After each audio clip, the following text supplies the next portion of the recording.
What's up, podcast listeners? It's Andy, it's Drew, it's producer Robin here. Welcome back to episode number 120 of the What's Up Casselberry podcast. Andy, I like those nice round numbers there. 120 just has a nice ring to it. I was thinking the same thing. It's a long time. We've been plugging away at this thing, just making sure every week in your listening ears, listener, we have good content about all things related to Casselberry, Florida, and great guests. That's what's kept us alive for 120 episodes. There's some fantastic guests. We got a fantastic guest today. We do. And Drew, 120 episodes. Don't want to tease too much, but we're going to take a little break for a few weeks. We'll talk more about that next week because we got some big plans to keep growing, keep moving forward, keep expanding the reach of what we do. And we just need a little bit of time to prepare for them. So we'll just tease our listeners with that because we want to talk about that next week. Are you finally going to let Koeppe or some of the other celebrities come on our podcast? Is that what you've been holding out on us for all these years? Make sure we're legit. Well, we are legit. Exactly, and, we are. There are some famous people that I know who may want to come on our podcast, but really our podcast is all about building our community. And so the famous people in Casselberry, the people who live here and work here and serve here. So we'll see. But I notice as we get to the dad joke of the week, you do have a basketball joke. Again, another teaser for our listeners. And I have recently befriended a young man called Jonathan Isaac, who plays for the Orlando Magic. Oh, yeah. And he may be a great guest as well. He's local. I'm sure he's driven through Casselberry. And we'll see what that means. That's really cool. Yeah, I just love to see a couple of pictures of you with Jonathan Isaac, who is like you are not a small man, Andy. You're a good size or good height, human being, but you look very tiny compared to Jonathan Isaac, who I think is like 6'11". That being said, it's time for dad joke of the week. You referenced it, so here we go. Okay. And yes, I did a basketball theme. I try to tie in my jokes to something going on in either our community or life in general. This is because our son, our 2-year-old, is moving from his little crib and nursery to a big boy bed, as we've been referring to it over and over again. And the room that he's moved into will be his room moving forward. And it's basketball themed. It's basketballs on the drawer handles. There's a basketball goal hung on the wall. Robin has the same theme. Basketballs. Robin has the same theme, I understand, in her living room. Yeah, just sports. That when I see Robin Koeppe, I just think sports fanatic. Well, here we go. A couple of dad-related basketball jokes for you. Robin, can you come live so I can get your interaction and feedback with us? All right, very good. Here we go. Robin Koeppe, why can't basketball players ever go on vacation? Why? Well, it's because they're not allowed to travel. That's a basketball joke. There's a rule about you can't travel. I would probably laugh if I understood anything about basketball. So yeah, and I would probably laugh if it was funny, but I don't. Anyway, yeah. All right. This might be a joke I'd tell your friend Jonathan Isaac from the Magic. All right. So people always ask me, I'm 6'1". I'm not a short guy. I'm not the tallest, but I'm not short. People always ask me, Andy, if I play basketball because I'm tall. You know how I got them to finally stop asking me? I don't know, but I do know this joke is already a stretch. Oh, I got people to stop. You see what I did there? Oh, that's good. Yes. I totally missed it, but that was good. I got it on the second round. People stop asking me if I play basketball because I'm tall when I respond by asking them, do you play mini golf? Play mini golf. There it is. Those are my jokes. All right, Andy, I'll admit those were not my best jokes ever, but maybe you can redeem this time. Give us some Doug jokes, would you? I will. And honestly, Doug, I know you're listening. These jokes weren't your best either. So it must just be a bad week for jokes. But here we go. Dad says, I can't believe you got me a house for my birthday. Father, son, I hope you enjoy it. What are your plans? Dad, I think I'll just live in the present. Because present. Yeah, gift. dual purpose. Got it. Good. Got it. Why did the French fries cross the road? The French fries. I should know this, but I don't know. They were trying to catch up to them. Catch up. Okay. Sorry, Doug. Step up your game. All right. There you go, listener. There's some dad jokes. I feel like if we keep apologizing, this segment's going to lose steam. And maybe that's your goal. Lose steam. You're assuming it had steam, Drew. For me, the favorite part of the dad joke me making fun of your dad jokes. I feel like that is the part that most of our listeners enjoy is getting laughed at. Oh, well, I'll take it. All right. This is something that is definitely does have steam, and it's our Casselberry in the News segment. And Andy, the reason I mentioned this segment having steam is that our community is being developed, right? As we drive our highways and byways, as we see some new construction, not just housing, but more significantly, community development occurring. I was fortunate enough to sit at a recent gathering with some local leaders, and the primary speaker there was a former podcast guest, Chris Boley, who is the Casselberry Director of Community Development. And Chris, who we got to get back on the pod, because man, that guy he knows what's going on. He very clearly explains kind of holistically what's happening in our community. It was really exciting as he shared with some leaders in Casselberry some of the updates that are coming down the pipe, so to speak, for our city. So let me kind of share these off the cuff, and then you weigh in. I am listening intently. Yes. Okay. Excellent. Well, first, what struck my attention. So I was born at a hospital. That's not new news. Many people. Wow. Breaking news. Wow. Hey, Drew, I was too, but my sister wasn't. She was born at home. Oh, there you go. Interesting. The reason it's noteworthy is because when Chris mentions that it was an HCA hospital group, which HCA, I don't know what that acronym stands for, but it is involved in a hospital group that's. I bet the H stands for health. I bet you're right. I was going to say healthcare associates, maybe. Associate. Yeah, that sounds right. I should Google that. And Robin, get on that. But the HCA hospital group is opening a small emergency room in town. That's right there at the corner of 1792 and Dog Track Road. There's a big sign that says Casselberry on it, right? Mm-hmm. And across the way, there's the Post Time Lounge. There is in that lot the 7-Eleven used to be, the gas station. It got torn down, and there's a little bit of space behind it. There's going to be an emergency room, just a freestanding. It's not going to have kind of long-term care, but for those in our community who need immediate assistance, they'll be able to run right up there to that hospital. And just right off the bat, I'm excited because I have a young son who I feel like is already proven to be somewhat injury prone, and to have that resource like literally 5 minutes from my house is a blessing.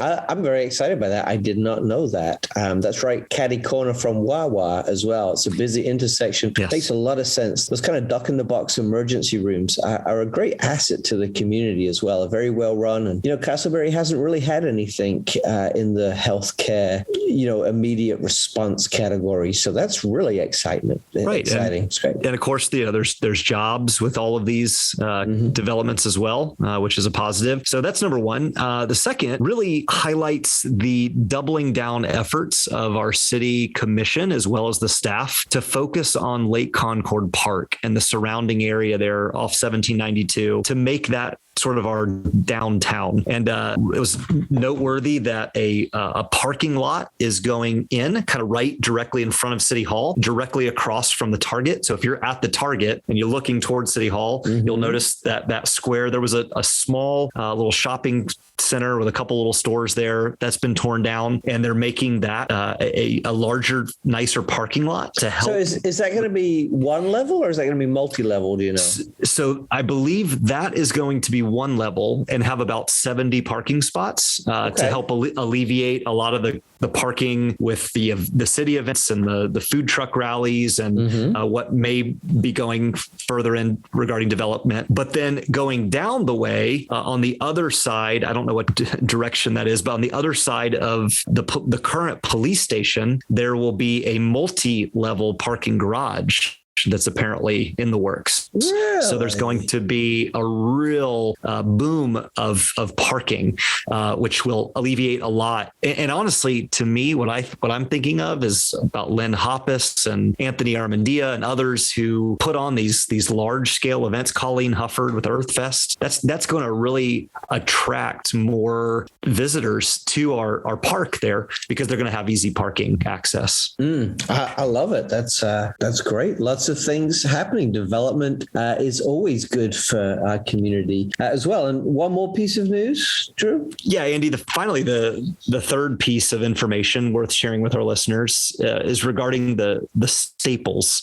business that's been there for years in the Casselberry Exchange Plaza on the corner of 436 and 1792. The Staples was announced they are moving their business, and Chris Boley shared that space has been bought out by BJ's Wholesale Club. So kind of a rival to Sam's, right? We had a Sam's in our community for a long time. Sam's closed down. We will be having in the near future a BJ's Wholesale Club, which is a great place to purchase items in bulk. I'm assuming there'll be a gas station put in, lots of job opportunities there, and just really convenient for shopping memberships. So looking forward to that. Yeah, I have missed not having a Sam's in Casselberry, right? Because often there are things that I will do at church or for the community, where we need some bulk items, and having to drive to Winter Park or Lake Mary or Sanford or wherever is a little inconvenient. So it's going to be great to have a big box store as well. I am sad that Staples is leaving, though. I'm a Staples Club member or whatever their reward thing is, and they let me know that they were closing down. So we'll have to travel a little bit further for our printing needs,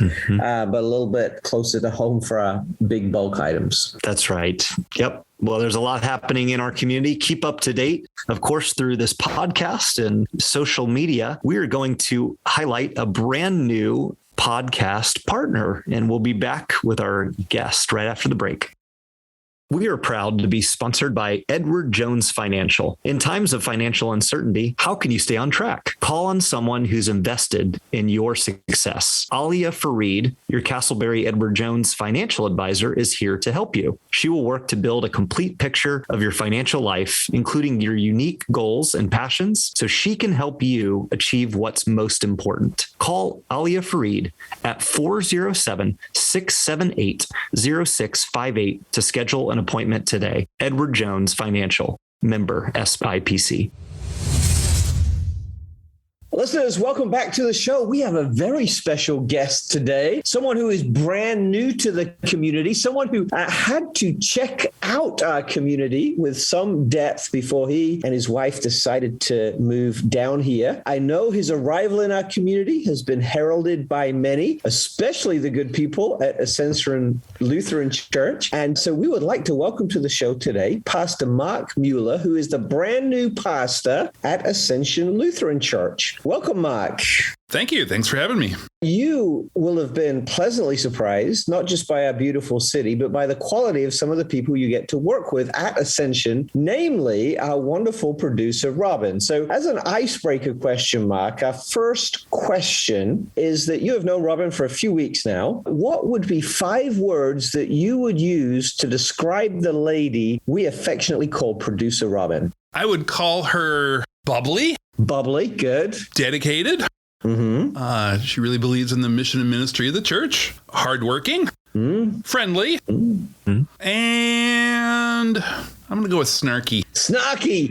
That would probably have been top of our list, wouldn't it, Drew? I think so. That was a great list, though. Bubbly and friendly is no doubt our lovely producer, Robin Koeppe. I'm glad that that's just kind of come out of her as she's gotten to know you a little bit, Mark. Mark, welcome to Casselberry. Welcome to town. Thank you. You said off the air before, as we were just kind of chit-chatting, that you and your wife were most recently living in the Northeast up in New York. Is that correct? Correct. Albany. All right. Albany. Okay. Very good. It's a heck of a lot warmer down here. So hope you got your sunblock.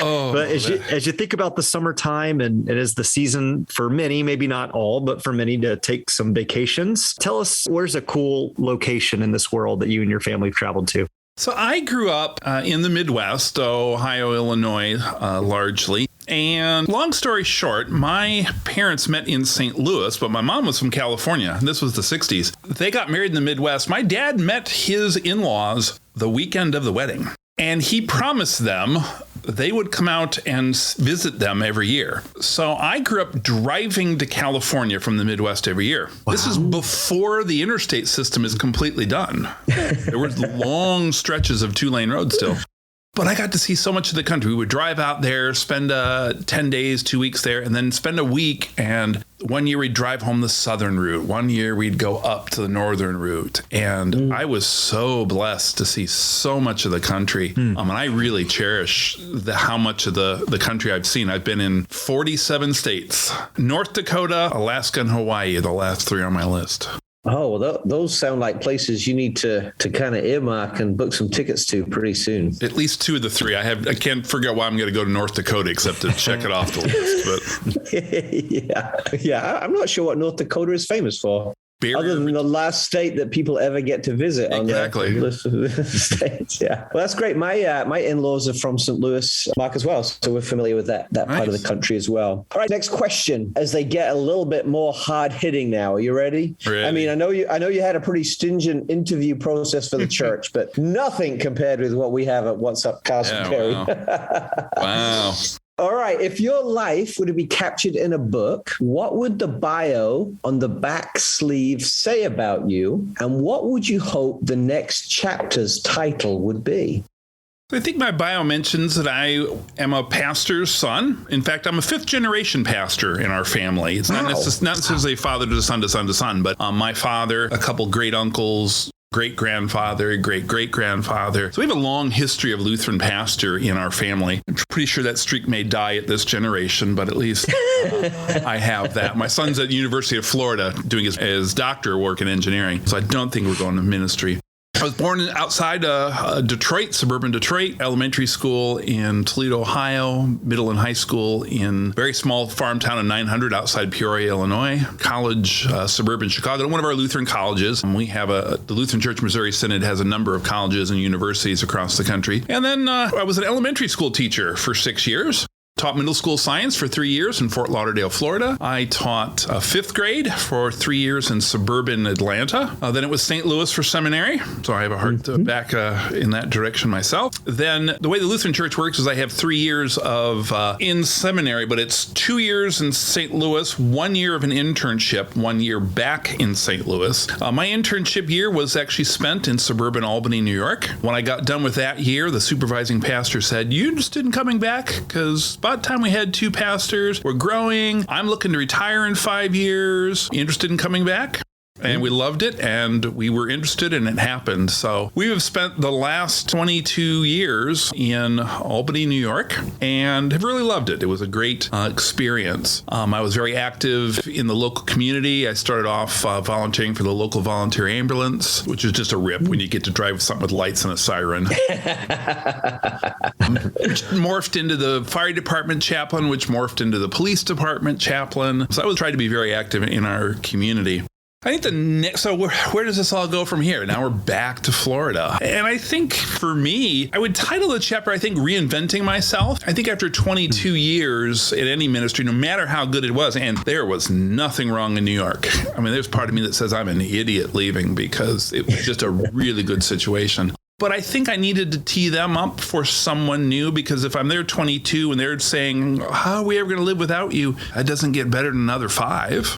We had a very good assistant pastor in place. I think we'll do marvelously. And at the same point, it's that opportunity for me to go, all right, what would I change about myself? What are the good habits to get into? What have I always wanted to do that this is that chance to do? And Ascension Lutheran, I think, was it for me. A lot of familiar faces, a lot of new faces. I look at what they need and realize it matches a lot of my skill set. So when I interviewed, even though I had to interview with Robin too. That is quite a test. That is quite a test. It was good. No, and seriously, the staff was great. I right away clicked with the staff from the search committee through the congregation. I felt very comfortable. So I'm really excited about where this has brought us.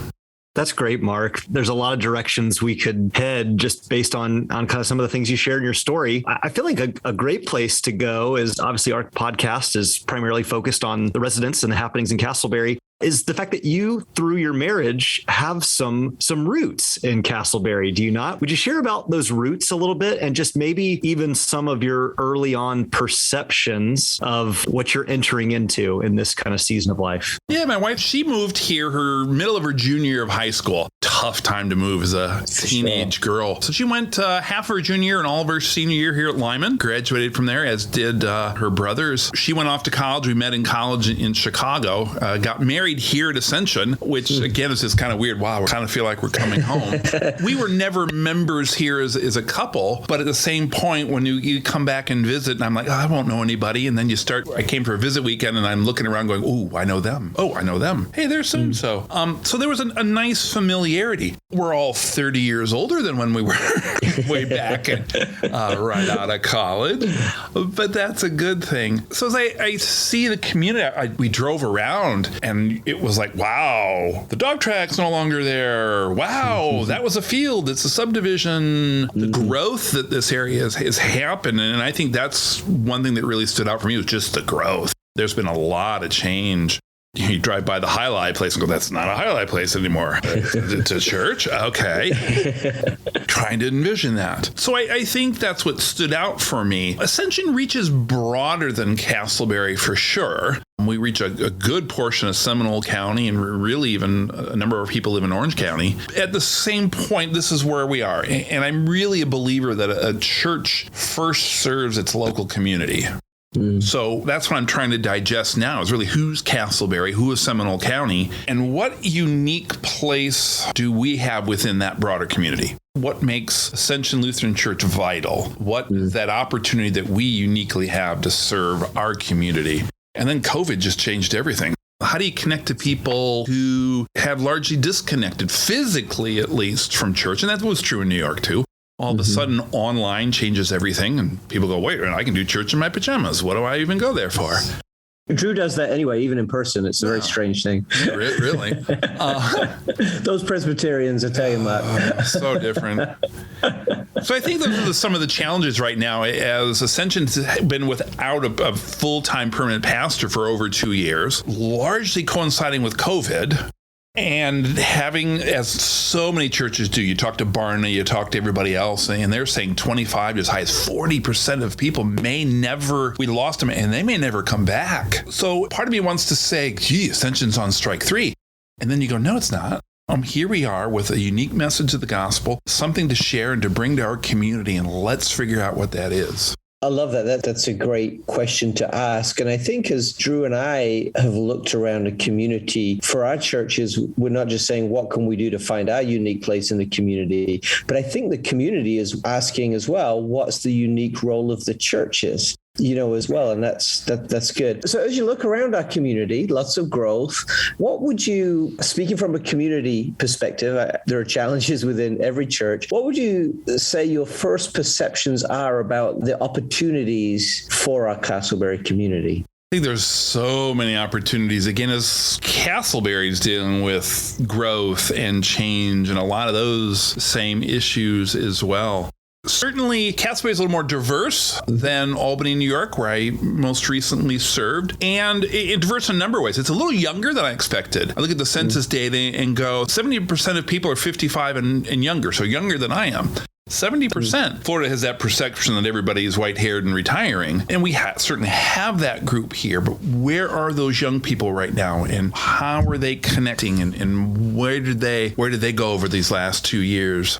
There is certainly, again, that growth as you see. I also is Florida the South or not? There's that great debate. People from Georgia right. and the Carolinas go, that's not the South. It's everybody who transplanted from New York. Whoops, here we are.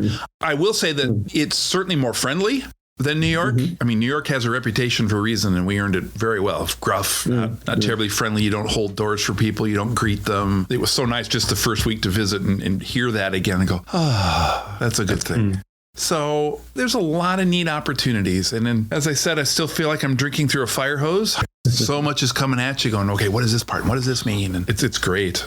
There may be some listeners that aren't even aware of exactly where Ascension Lutheran is located. I will confess that for a short time in moving to Casselberry, I was very familiar with kind of Community Methodist Church, right? Because of the immediate visibility on 1792. And Mark, you'll soon learn this in the fall. They are known as the Pumpkin Patch Church by many in our community. They have a very large outreach and selling pumpkins for their youth ministry. Ascension is essentially located right kind of behind Community Methodist Methodist Church. They're just off 1792, and it's a beautiful facility. You back up against an apartment complex. You kind of overlook the Casselberry golf course. As you think about where the church is in location to the rest of the city, tell us maybe 2 or 3 things. If somebody's never entered the doors of Ascension, what are 2 or 3 things that you're like, yeah, we really want to make sure the community is aware of this? Location is both an asset and a liability. We're so close and yet so far. We're near the corner of, as you say, of 1792 and 436. But when they built the flyover, they cut the most direct road into the church. Now you have to come in by the Methodist Church. Fortunately, GPS, and that's where you count on that most everybody uses GPS anyway now. So that helps. So as you think about us and where we are, I think this is another great example, though, of does it matter as much anymore? Because of online presence, because of those kind of things. So you see, when you come here, we have, I think, a very beautiful sanctuary. It's a very tall, very peaked roof. And that, depending on the season particularly, is visible a bit from some areas, but you almost have to know you're looking for it. We're blessed that we've been here and expanded a couple times. We have the original hall, Zender Hall, from the name from the founding pastor. Then we have an education wing, and it has a wonderful hall. My wedding reception was in that hall. Wow. And my caterer says that's one of the nicest halls in town. We've got a great commercial grade kitchen. We have lots of classroom space. So the facilities, I think, are excellent, but it's really the people that make this church. And if you like my building, wait till you meet my people. And that's where it's really at, because I think we've got to be relationship driven. We have to be about connections and people and finding out who they are, them learning who we are, and making relationships. I love that. Mike, we couldn't agree more with that. And just so you know, Ascension does have that reputation in the community that it's not just a pretty building, there are some very warm and friendly people there as well. And that's certainly been my experience as we've done some things together over the years. A couple more questions. Hopefully you're going to be here for many, many years, so we'll have many, many more opportunities to have these conversations. But what would you say are some of the unique gifts and skills that you are bringing with you to church, to our community, to Central Florida? I think primarily for me, I am a people person. I want to make relationships. I want to get to know people. I want them to get to know me. And that's important. So as a pastor, you've got to be about people. I'm stunned at how many pastors I know and pastor friends who really are a people person. I said, that's kind of like a plumber who doesn't like pipes or a shepherd who doesn't do sheep. If you're not a people person, huh? So I love being around people. I love getting to know them. I'm an open book for them to get to know me. And I think that's primarily what drives me. It's about relationships. I think then it's really, for me, serving others. My personal mission statement: to serve others in the name of Jesus, that they in turn will do the same. So the way I approach congregation with staff, for example, is my role is to serve the staff so that they in turn are better equipped to serve other people. That you feed that out, that they in turn serve those leaders, that they in turn serve their people. So, and that flow that keeps generating more and more people that are connected. I really believe in community service. As I said, I was very involved in my community in New York. I loved being a police department chaplain. There's a certain rush at driving at 110 miles an hour now and then. That was pretty cool. But more importantly, to just see people at their worst, at their time of crisis, and to be able to offer something. I would show up at a house fire. I would show up at a major car accident, and one of the firemen, "Hey, Pastor, hey, you need to talk to so-and-so. There's the homeowner." Or you need to talk to so-and-so. They just went through it. And they would call me sometimes, "Hey, can you get over to wherever?" And just touch people. So I think those are the gifts that I bring, those connections, the people, the relationships. That's great. And man, we might be following up with you, Pastor Mark, because Andy, I know, serves as a chaplain for our local city police. And Andy, you probably could share war stories, so to speak, of driving fast and coming into very difficult, challenging situations, I imagine. I've got lots of stories of driving fast. Sadly, only some of them have to do with the police. So. But no, yeah, Mark, would love to have that conversation as well. We've got a pretty robust chaplaincy program here at our local police department as well. And would love to have that conversation as well. Mark, let's wrap up this way. Would you close us out with, just off the script, off the top of your head, one piece of advice or encouragement that you could share with people? Is there something that really stuck out to you, either as a young man or as an older man, just really has shaped your life? I think for me, it's the life philosophy that we were meant to be in relationships. I think that's what made COVID so hard, was it was so isolating. Now, on one level, I say COVID was an introvert's dream and an extrovert's nightmare. But even as an introvert, I really do believe that we're meant to be in relationships. An introvert's relationship is going to look different. An introvert's relationship won't have that same energy. Extroverts draw their energy from relationships. But relationships are important. And I believe, that goes all the way back into the Bible. It's not good that man is alone.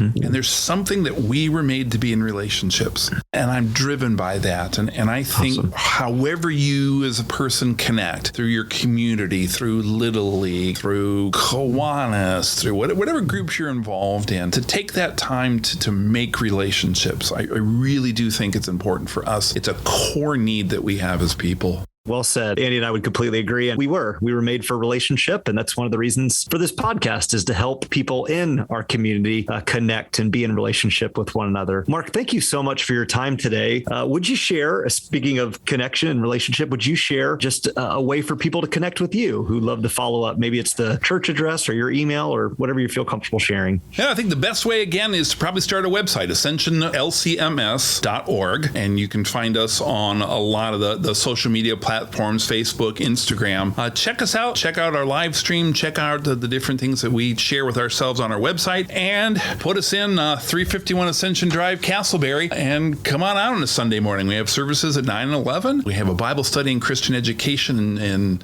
Sunday school between those two services. And would love to get to know you more. Awesome. Mark, thank you so much for your time. And I agree. Listener, I haven't met Mark in person. I'm going to go do that very soon and hope you would do the same. Mark Mueller, thank you so much for your time today.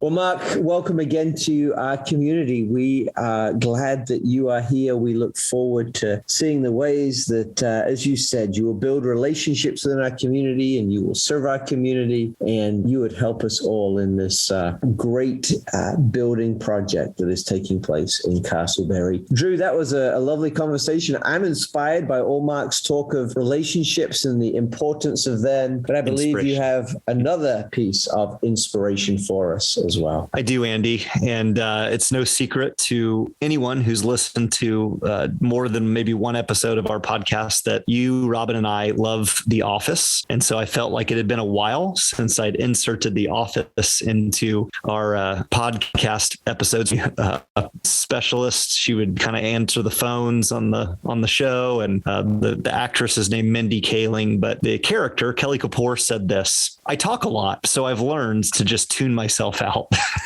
I talk a lot, so I've learned to just tune myself out. One thing that was really interesting about Pastor Mark from Ascension, as he was sharing and talking about the importance of kind of coming off of COVID and we were made for community, is that being in community with other people means learning about them. It means listening. It means being willing to kind of give and take and not just share your ideas or our ideas, but be willing to listen and learn from other people's ideas. And so I kind of put this joke or quote as a spoof to say, I'm not encouraging listeners, you to talk so much that you eventually get bored or just tune yourself out. Learn that as we listen, as we engage with others from different walks of life who are in our community, it turns out we may have more in common than we think, and we'll actually be better community members as a result. So listen to others, be quick to listen, slow to speak. Don't talk a lot so you don't have to just tune yourself out. Thank you, Drew. Thank you, Kelly Kapoor,